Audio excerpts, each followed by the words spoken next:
Alors, le corrigé du numéro 4. Donc là, on avait une suite définie par récurrence, c'est-à-dire qu'on vous donnait U0 qui valait 128 et on vous disait U indice n plus 1 se calcule en faisant 2 sur U indice n. C'est-à-dire que pour passer d'un terme au suivant, je vais faire 2 divisé par le nombre auquel j'en suis. Donc, on va tout de suite faire les calculs. Donc ici, U1, si je regarde ma formule, U1, c'est celui qui vient juste après U0. Hein. Si je prends U1, c'est que n vaut 0. Donc, je vais avoir 2 sur U0. C'est-à-dire 2 sur 128, qui va se simplifier en 1 sur 64.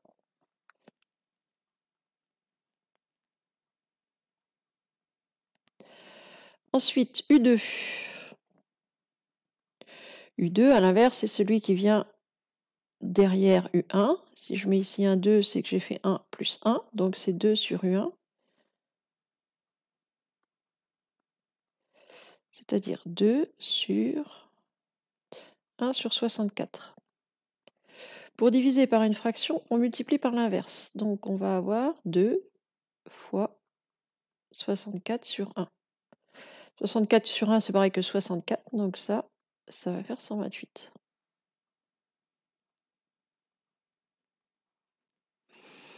Du coup, U3, c'est 2 sur U2, sauf que le calcul, il a déjà été fait, puisqu'on retombe sur 2 sur 128 qu'on a déjà fait ici. Donc on sait qu'on va faire 1 sur 64. Et on pourrait comme ça, on sait on a une suite ici qui va alterner entre 1 sur 64 et 128. Alors, pour le coup, on est dans un cas particulier où on a une suite définie par récurrence, mais pour lequel on pourrait calculer U à peu près n'importe quoi, puisqu'on sait qu'on a une alternance de 1 sur 64 et de 128.